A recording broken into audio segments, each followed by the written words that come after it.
Misalnya ada orang berzina. Pertanyaannya, kalau ada orang berzina, siapa yang berdosa? Kalau dengan pendekatan dosa jenis satu kan kita akan mengatakan yang dosa kan yang berzina. Yang masuk neraka kan yang berzina. Yang akan disiksa di neraka kan yang berzina. Nah, jawaban ini benar apa salah? Jawabannya salah. Jadi kalau ada orang yang berzina, siapa yang berdosa? Jawabannya adalah seluruh kaum muslimin bisa kena dosa. Dosanya dari mana? Wong kita ya ikut berzina saja tidak, boro-boro ikut berzina, ngintip aja tidak. Terus dosanya dari mana? Silahkan baca An-Nur ayat 2. Kalau pemahaman salah, saya salah ya silahkan dikoreksi.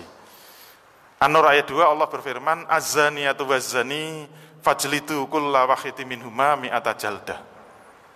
Wala ta'khudhukum bima ra'fatun fi dinillahi in kuntum tu'minuna billahi wal yaumil akhir. Wal yashhad azabahuma ta'ifatun minal mu'minin. Itu lengkapnya begitu. Kalau kita terjemahkan secara bebas, pelan-pelan, Az-zaniyatu waz-zani, pezina perempuan dan pezina laki-laki. Ini kalau ada yang berzina ya. Kalau enggak ada ya sudah, enggak usah ribut ya. Kira-kira sekarang ada yang berzina enggak?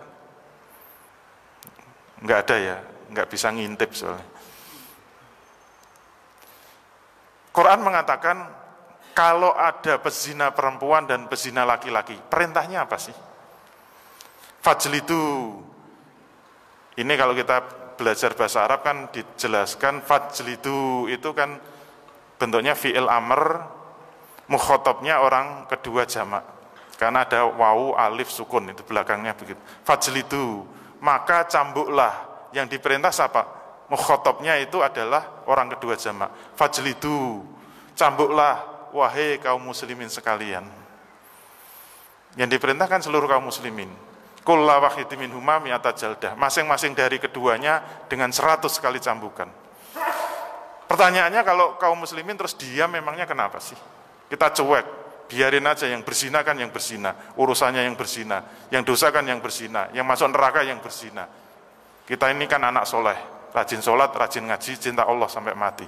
Islam, yes, lulusan TPA.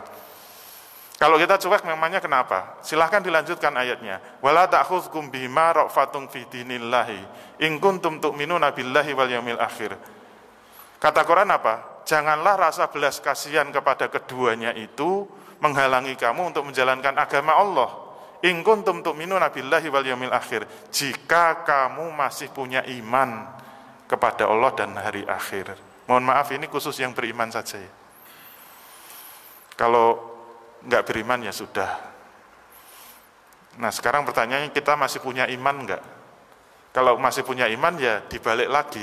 Kalau kamu masih punya iman kepada Allah dan hari akhir, karena ini menggunakan in syarti kan. Kalau dalam bahasa Arab kan in yang membutuhkan syarat.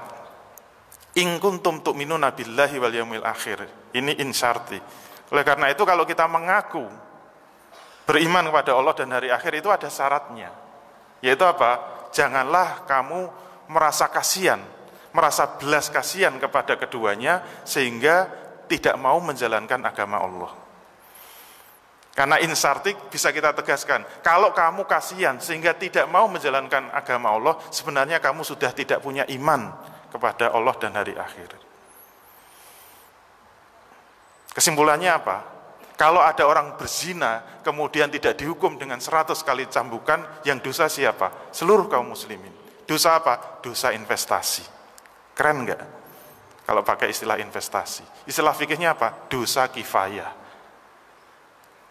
Kenapa disebut dosa kifayah? Karena perintah ini fardu kifayah, bukan fardu ain. Artinya apa? Kalau perintah ini tidak dijalankan oleh umat Islam, yang dosa seluruh kaum muslimin.